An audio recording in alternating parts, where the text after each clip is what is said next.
In answer to Lance's question about if I have any regrets, I was reflecting on it this week, and somewhat of an uncomfortable process, but probably not understanding the value of my education as I was going through the educational process. I'd probably like to be able to do that over again.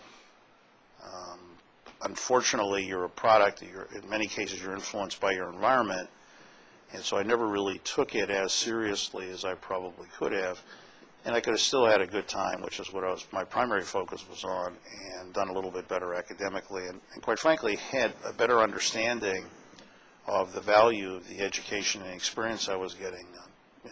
In several cases, because I was playing sports all the time, the standard back then was B average was what you needed to, to play sports, and that was really all my focus was. I could have done a lot better in school had I applied myself, quite frankly.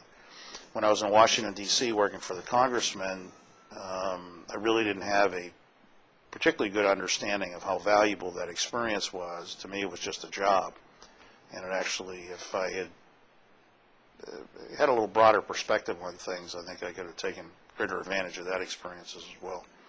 And then, of course, when I got the opportunity to go to UC Berkeley, and I turned it down because I didn't want to go to school with a bunch of hippies. I now reflect back on that and probably would have liked to have that, had it made a different decision at the time.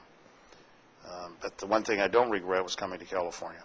That's the time I spent overseas and the time I spent in California. That's been great. Okay?